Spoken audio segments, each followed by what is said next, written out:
Glória a Deus, glória a Deus, glória a Deus. Vamos orar juntos, vamos. Baixe sua cabeça comigo. Senhor Jesus, nós te agradecemos porque a sua revelação para os nossos corações traz a alegria que nós precisamos. Deus, ainda que ganhássemos o mundo, Deus, e perdêssemos a nossa alma, de nada valeria, Senhor, o esforço. Então, nessa manhã, Pai, abre os nossos corações, semeia, Senhor, a tua palavra, porque, como Pedro disse, para onde iremos nós? Pois só tu tens as palavras de vida eterna. E nessa manhã nós precisamos ouvir palavras de vida eterna, porque estamos realmente, Deus, sufocados, Deus, pelas coisas deste mundo, mas precisamos de algo novo nessa manhã. Faz, Senhor, faz na nossa vida, Senhor, para a nossa alegria, mas para a tua glória, em nome de Jesus. Amém, amém. Uma alegria estar aqui de novo, mais uma vez. Fui incumbido de pregar uma palavra que as pessoas, acho que conhecem, muitas pessoas que leem o Novo Testamento já conhecem a palavra do semeador, tá certo? Jesus fala, conta, ele se chega no mar da Galileia, ele chega nesse local e ele chama os discípulos para estar com eles, e ali estavam reunidos multidões de pessoas. E ali, na verdade, ele não queria, com certeza eu fico pensando, ele não queria estar pressionado pela multidão, ele decide entrar no barco. E ali do barco ele começa a falar essas palavras. Se você está com a sua Bíblia aí, abra lá comigo lá em Mateus 13, nós vamos ler alguns versículos, do 1 ao 8, depois nós vamos pular para a explicação da parábola lá nos versículos 18 ao 23. Mateus 13, começando no versículo 1. Vamos lá. No mesmo dia, tendo Jesus saído de casa, sentou-se à beira do mar, e reuniram-se diante dele grandes multidões, de modo que ele entrou no barco e se sentou, e todo o povo estava de pé na praia. Não é praia igual a gente tem aqui, Cocoa Beach, Daytona Beach não, tá, gente? É o lago da Galileia, cheio de pedra lá. E Félix falou muitas coisas por parábola dizendo: eis que o semeador saiu a semear, e enquanto semeava, uma parte da semente caiu à beira do caminho, e vieram as aves e comeram. E outra parte caiu em lugares pedregosos, onde não havia muita terra, e logo nasceu, mas porque não tinha terra profunda, ou raiz profunda, saindo o sol, queimou-se, e por não ter raiz, secou-se. E outra caiu entre espinhos, a outra semente caiu entre espinhos, e os espinhos cresceram e a sufocaram. Mas a outra caiu em boa terra, e essa dava muito fruto, a 100, outro 60, outro a 80 e 30 por 1. Deixa eu só abrir um parênteses aqui, bem rápido. Cresci praticamente na igreja, minha mãe levava a gente na escola dominical, e essa passagem, quem já ouviu essa passagem, principalmente no final, como que tem a ver o quanto que você contribui ao tanto que você recebe? Quem já ouviu essa mensagem desse jeito? Levanta a mão, só para eu saber. No final, 30, 60, quem dá mais vai ganhar mais, se dá menos vai ganhar. Já ouviram? Levanta a mão. Nós aprendemos tudo errado. Essa mensagem que Jesus está falando aí, ele explica depois. Essa mensagem que ele está falando é do investimento que ele faz na sua vida como um discípulo.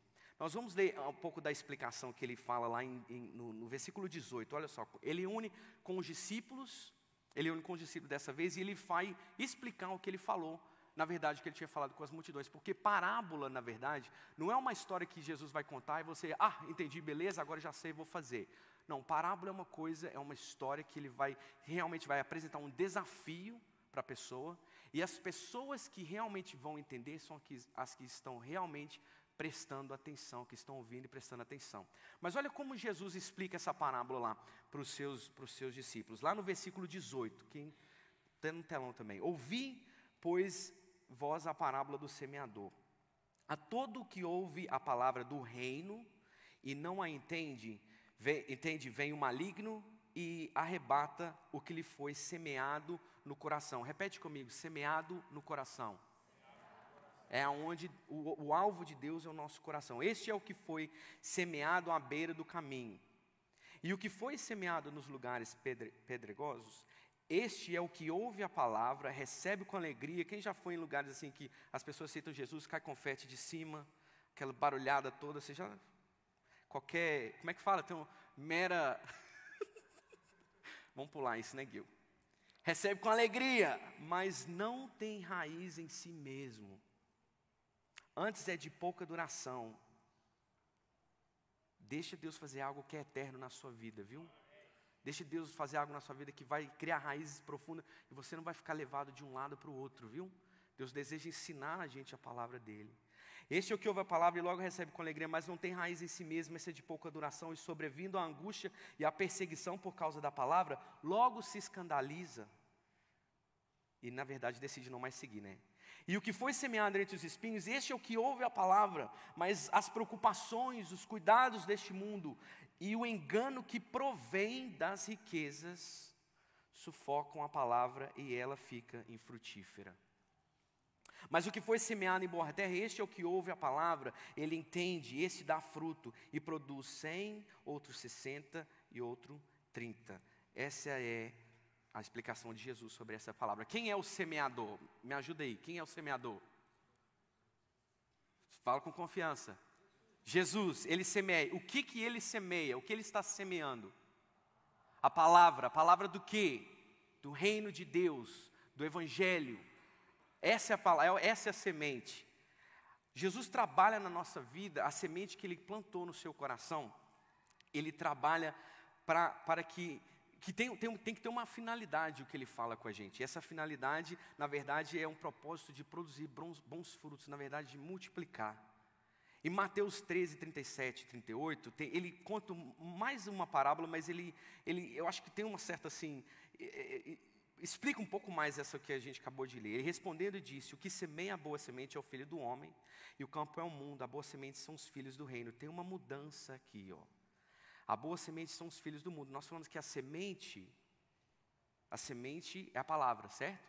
Nessa passagem, um pouco mais para frente, Jesus está falando que a semente são os filhos dele. Como assim? Que a palavra, será que a palavra virou filho? Não. Sabe o objetivo de Deus para a minha vida, para a sua vida, quando ele planta a semente, é que você venha se tornar um semeador. Para que você venha se tornar. Eu li um livro que fala que todo cristão, todo aquele que recebe a palavra de Deus, ele deve, né, começa com uma semente pequena, mas ele deve crescer e virar uma árvore que vai dar fruto, mas não para si mesmo, ele vai dar um fruto para outras pessoas. Tem uma frase de um cara que eu gosto muito, ele é em inglês, o Charles Spurgeon, ele fala assim, a palavra de Cristo na vida do cristão produz um caráter que se torna uma árvore de vida. O caráter externo é simplesmente o fruto de uma vida interna. E a vida externa origina de um fruto e cresce até se tornar uma árvore.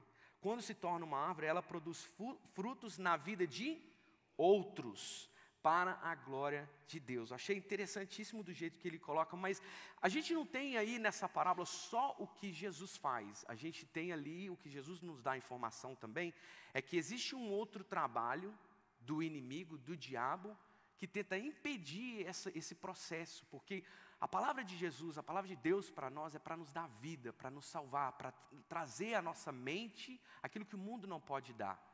Mas o inimigo, olha o que ele deseja fazer com você, comigo. Ele deseja enganar e acusar os seres humanos, cara, mas eu coloquei 4 pontos. O objetivo do nosso inimigo é que ninguém receba a palavra do reino. Você conhece pessoas que ainda não viram falar de Jesus? Eu conheço bastante. E a gente não precisa de sair de Orlando para a gente ver isso. Ele deseja te distrair. Tinha pessoas que às vezes ficam usando o celular, e não vou falar quem não, mas a pessoa vai rir agora, que eu vou olhar para ela. Mas o inimigo deseja te distrair, ele deseja te enganar e nos tornar ao ponto de chegar a fazer você ficar infrutífero. A sua vida não desenvolve, a sua vida, você realmente não cresce, não produz nada de diferente na sua vida, fica mesmice. Essa é a ação do inimigo. Mas olha só, tem mais outras coisas que a gente pode pensar sobre essa parábola, refletir sobre essa parábola. Lá em Mateus 7, voltando, né, na Bíblia, 7 do versículo 17 ao 19, diz assim, assim toda árvore boa, ela produz bons frutos. Porém, a árvore má, ela produz frutos maus. Uma árvore boa não pode dar maus frutos. Nenhuma árvore má dá frutos bons. Toda árvore que não produz bom fruto é cortada e lançada no fogo. Quantas vezes eu li essa palavra e eu olhava para a minha vida, não estou produzindo nada, Deus vai me lançar fora, o medo, aquele temor dentro de mim, sabe? Mas Deus deseja que a gente tenha um certo temor, mas Ele deseja trazer ao seu coração paz. Talvez se você tem esse conflito quando você lê a palavra de Deus, né, será que eu estou fazendo o que eu não estou? É porque Ele está trabalhando no seu coração. Ele quer ver você pensar, refletir para você tomar decisões que você vai começar a mudar. O que essa passagem está me dizendo é o seguinte, porque muitas vezes fala 30, 60, 100, a pessoa fica pensando em quantidade. Mas não tem nada a ver com quantidade, porque é o seguinte, nós produzimos frutos bons ou maus. Se você produz fruto bom, se o seu relacionamento, a sua vida, aquilo que você tem feito para as pessoas, a sua volta, tem sido bom, realmente Deus vai receber. Mas se o que temos feito são coisas ruins, não temos realmente semeado nada bom na vida dos outros, o fruto que a gente produz é mau, Deus vai desprezar. A gente tende a ler essa passagem, a gente pensa 30, 60 e 100, a gente acha, eu estou produzindo mais do que fulano. A gente começa a comparar uns com os outros. Com Deus não tem comparação. Você lembra lá de Caim e Abel? Eu aprendi, cresci ouvindo essa história, né? Falar que um fez melhor do que o outro. Não tem nada disso. Deus, quando repreendeu eles, né? Caim matou Abel, ele repreendeu Caim falando assim, se você fizer bem feito, você não será aceito.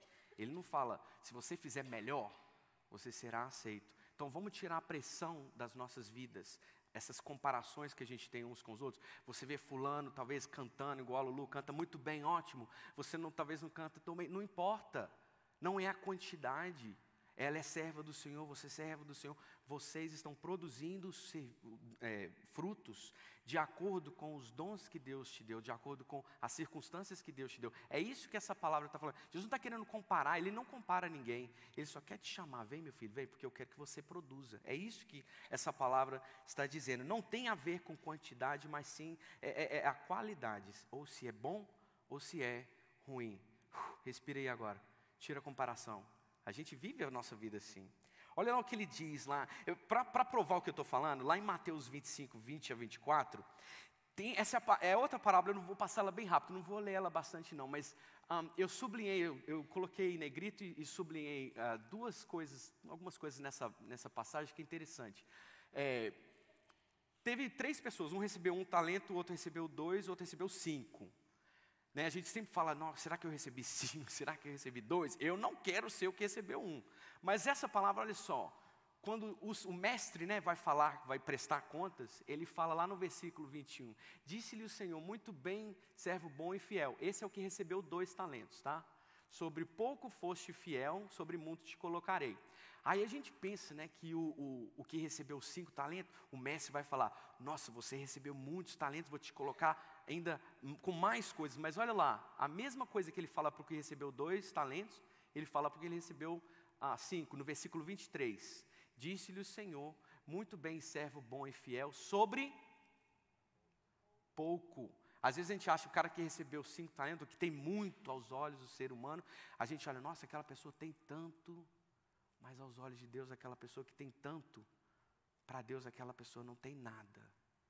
Porque o que nós precisamos ser realmente ricos, sim, mas ricos para com Deus. E é muito diferente ser rico, ter muito, diante dos olhos de Deus. Tá certo? Estão recebendo a palavra? Amém? Respira aí, respira fundo.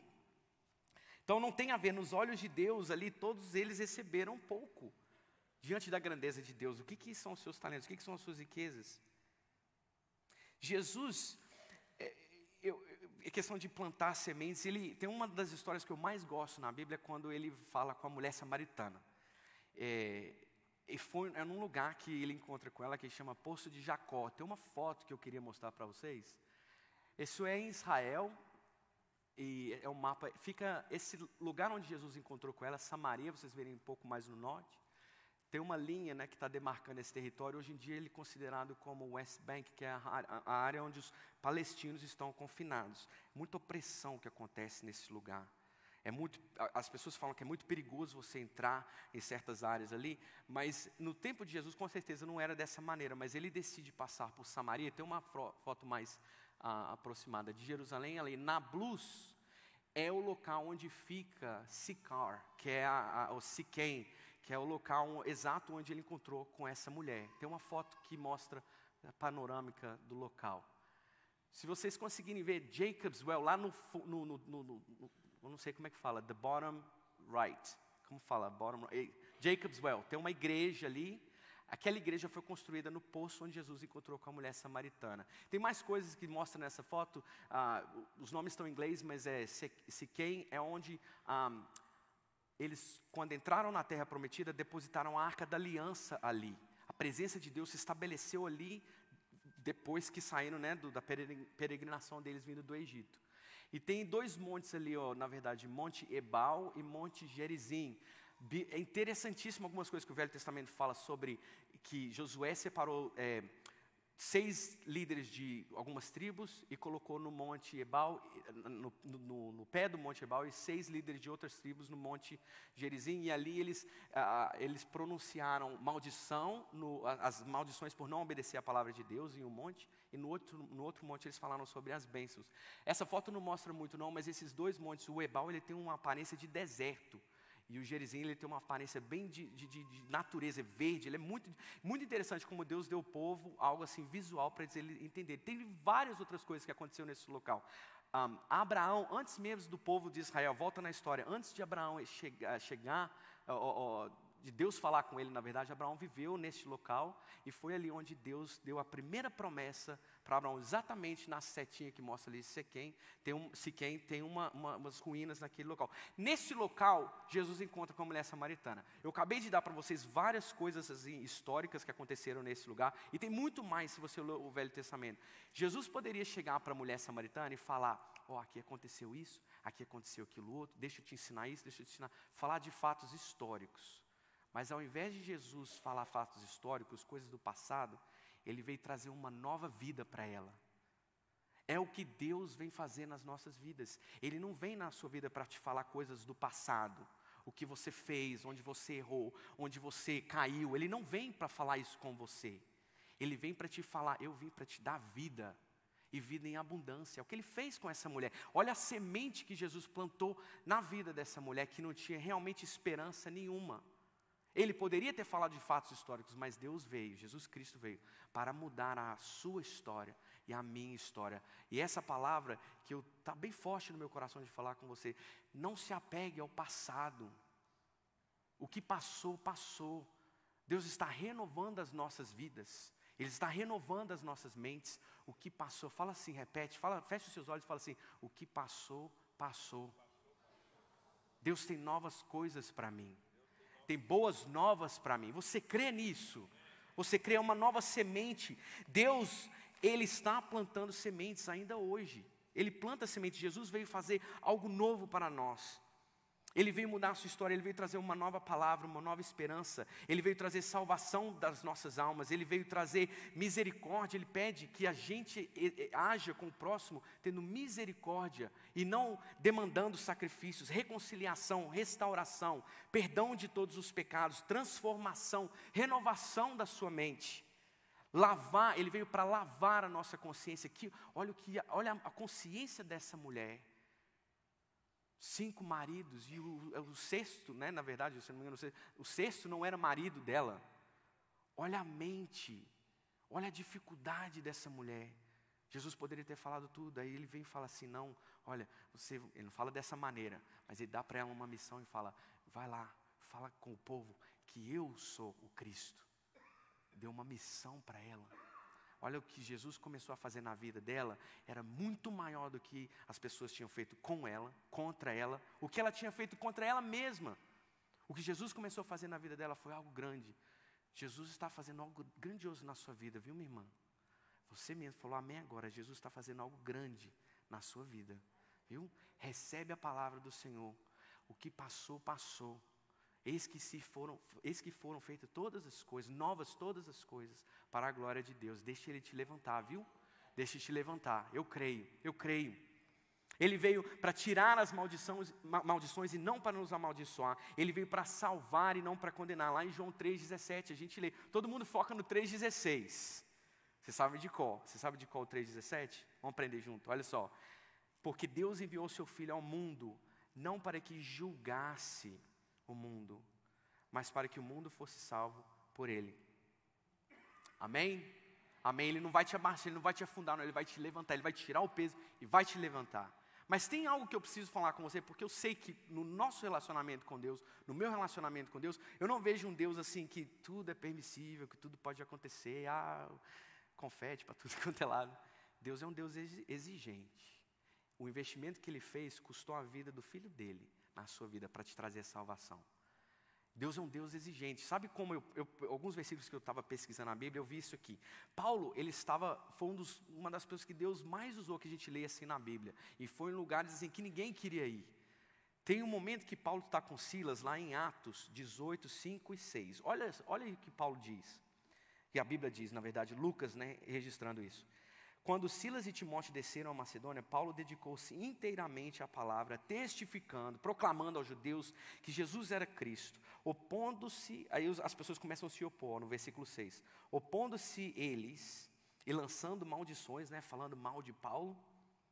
Paulo sacudiu a roupa, um jeito judeu de falar, olha, já fiz o que eu tinha que fazer, vamos para a próxima, bola para frente.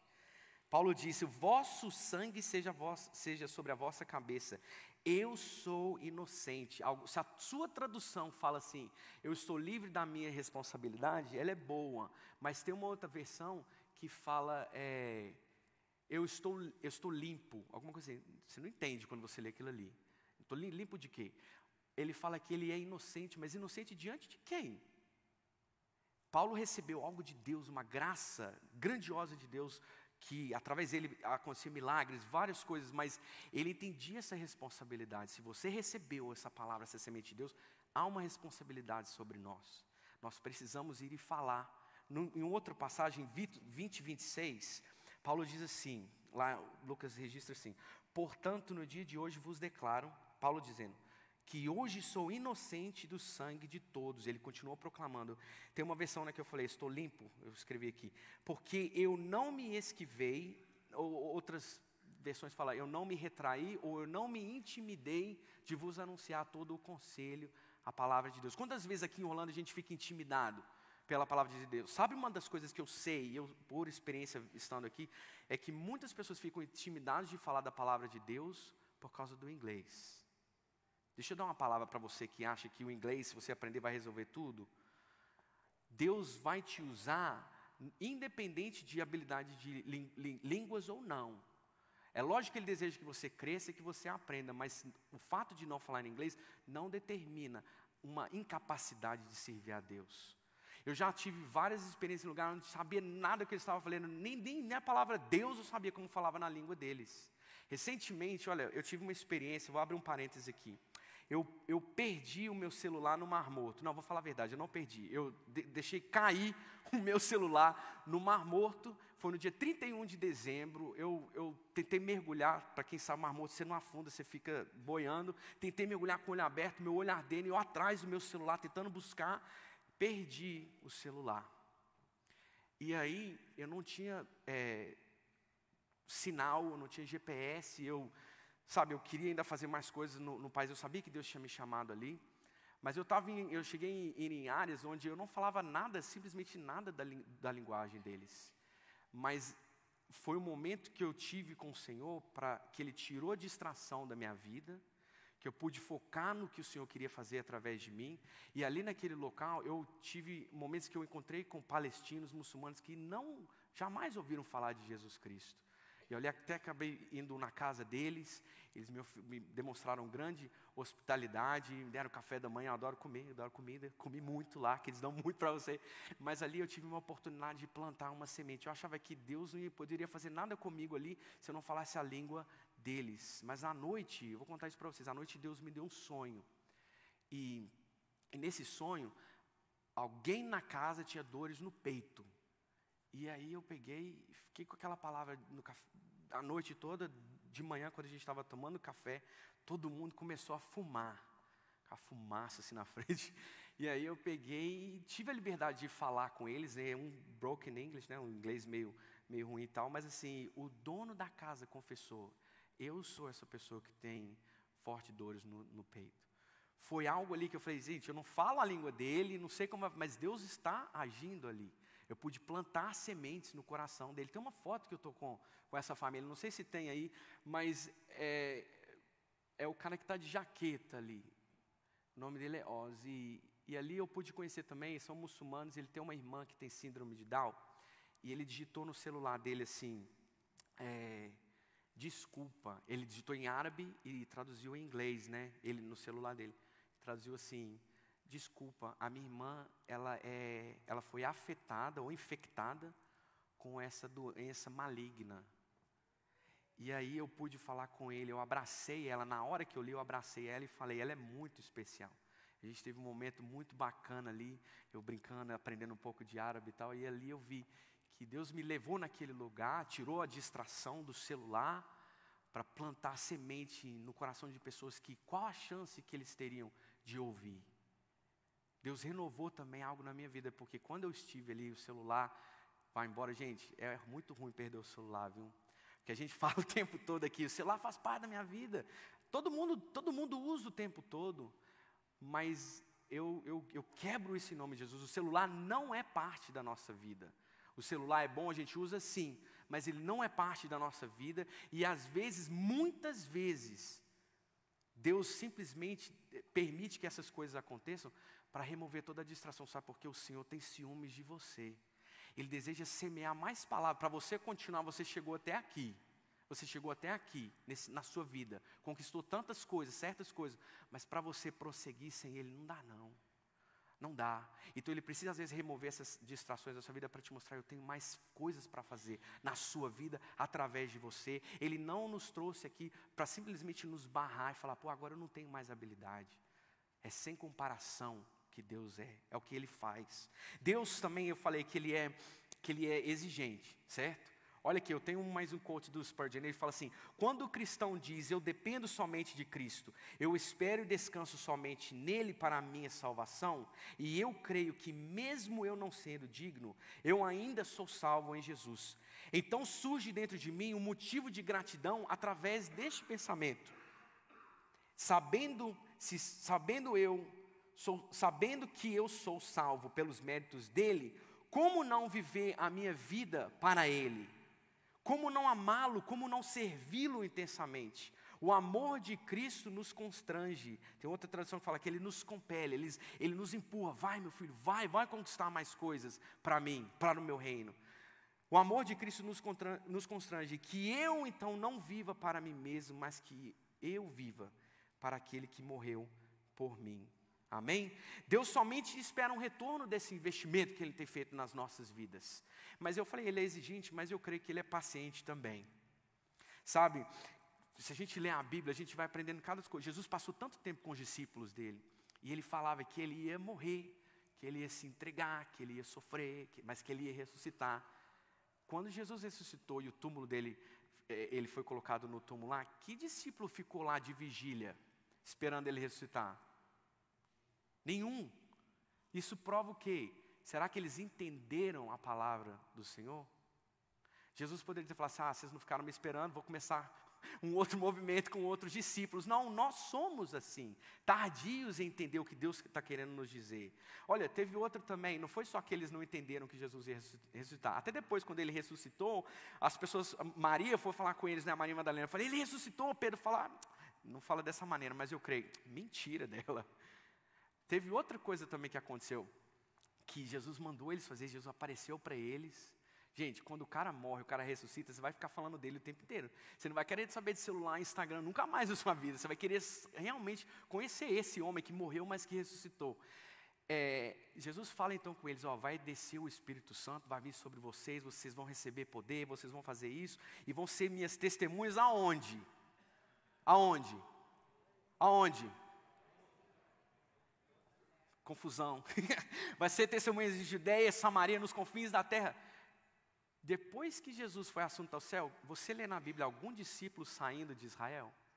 Ou melhor, eles saíram de Jerusalém? Não.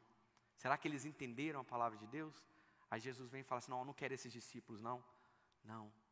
Ele foi usando ali, tendo de misericórdia. Quantas vezes eu preciso na minha vida, porque eu não entendo a palavra de Deus totalmente. Ou eu acho que eu entendo, mas não estou agindo.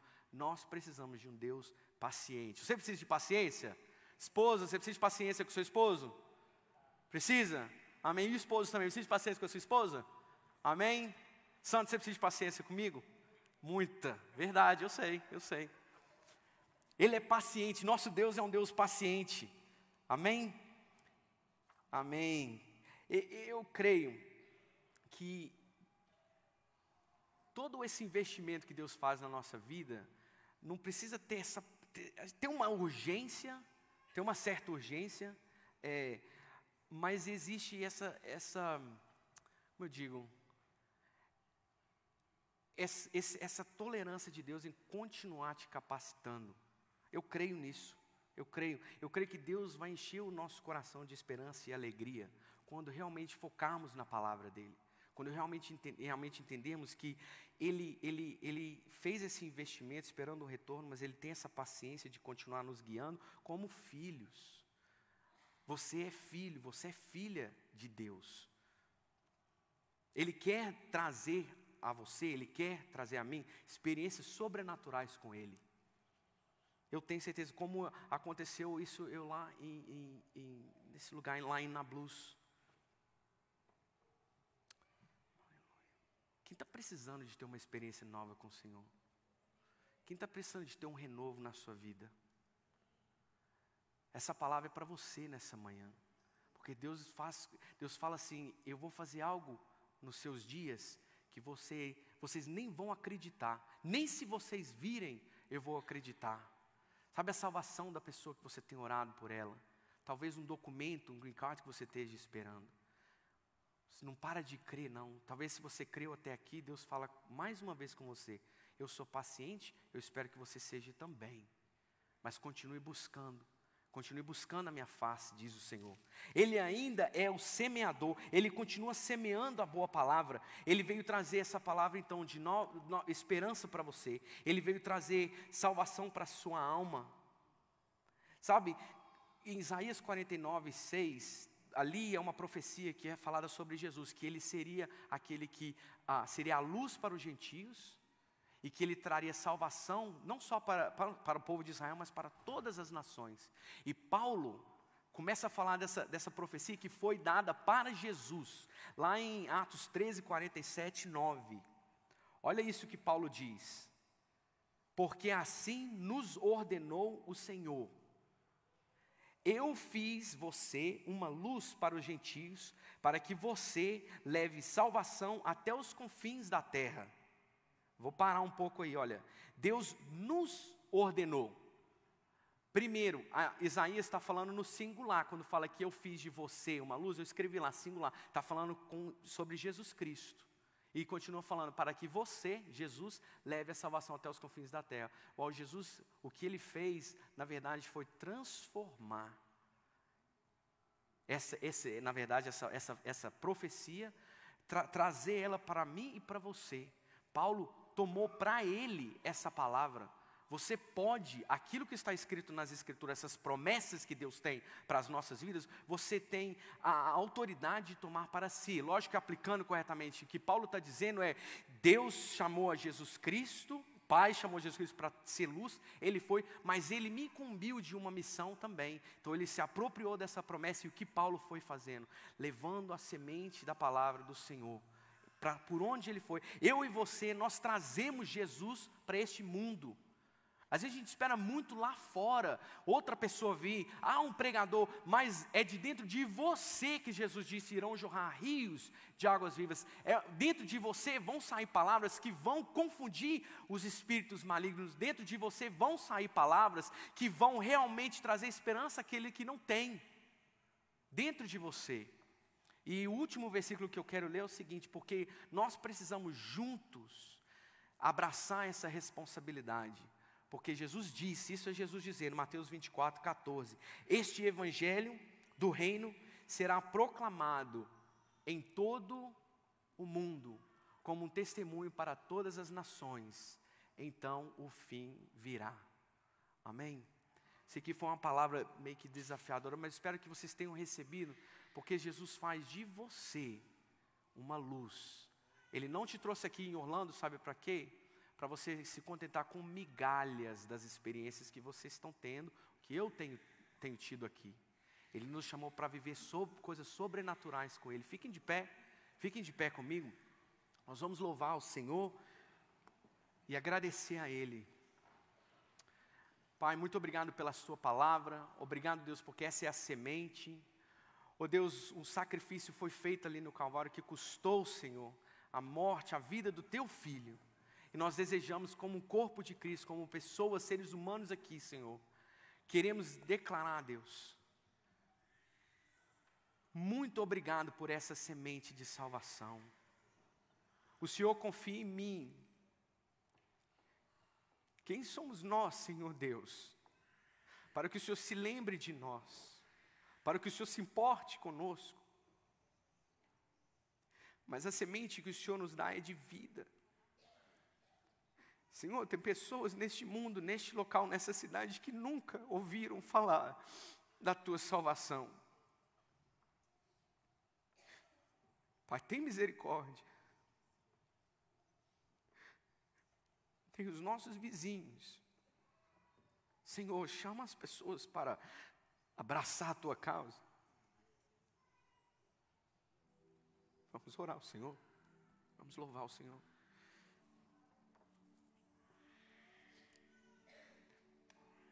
Aleluia. Vamos louvar o Senhor.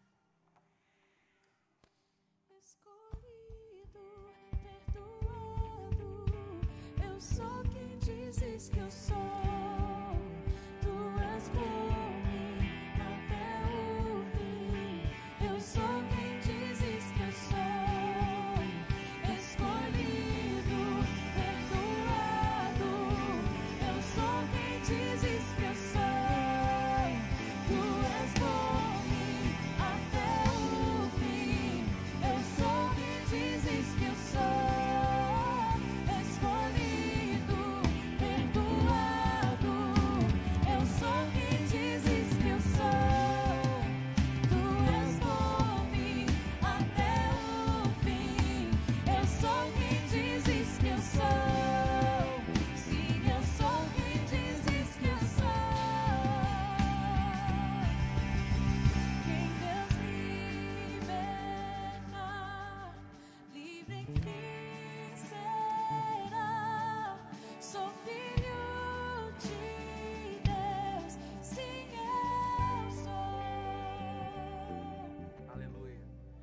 Aleluia.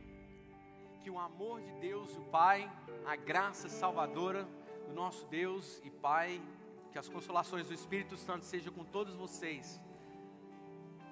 E que o amor de Jesus te mova para continuar plantando sementes aqui em Orlando e onde Deus te enviar. Amém? Só uma coisa antes de vocês saírem, na semana que vem nós vamos ter batismos, tá certo? E essa semana esteja orando por nós, vamos estar fazendo a conferência Surge com os estudantes, viu? Hoje eu conversei com as mães aqui, elas falaram que o filho realmente tem sido transformado, tem sido encorajado ali no ministério. Precisamos da sua oração. Se alguém aqui tiver disponibilidade de talvez ajudar com o transporte dos estudantes, ou até mesmo casas para os estudantes, vem falar comigo no final, amém? Que Deus abençoe vocês. Continue espalhando a semente de vida. Aleluia. Aleluia.